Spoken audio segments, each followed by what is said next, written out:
ok la birou. Uitați cât de bine se vede, puțin mai încoace.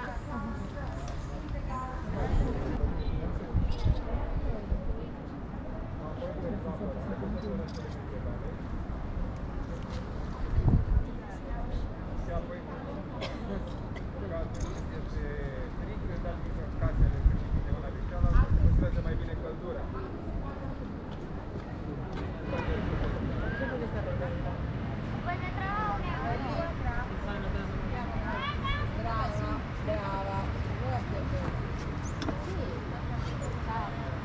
Che non va.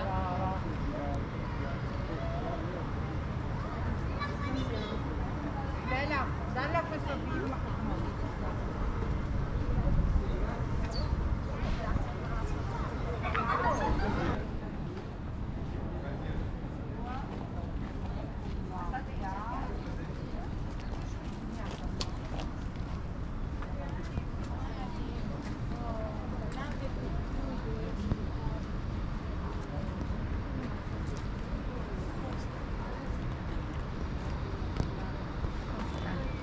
Care?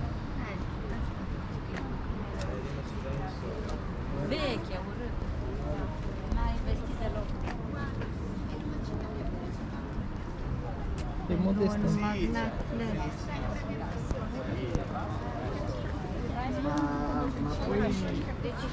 Ma poi la cosa che noi in Ciao, non ero mai smauva. Ero mai sapore. Dă bine și ea. V-a plăcut totul de Cristina? Da. Foarte frumos la făcut, foarte frumos.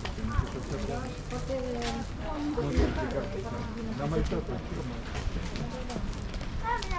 Termina favorabili, un pic, un timp cu explicații. Nu, așa trebuie să am zis local.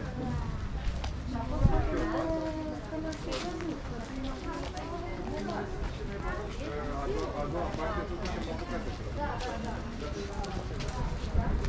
Spuneam că la durere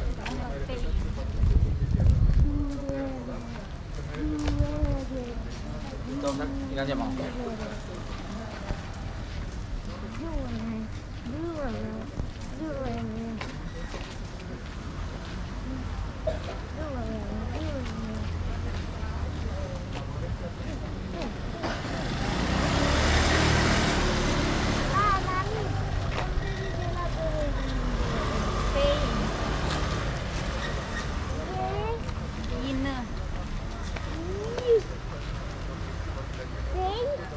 N. Pișu, pișu.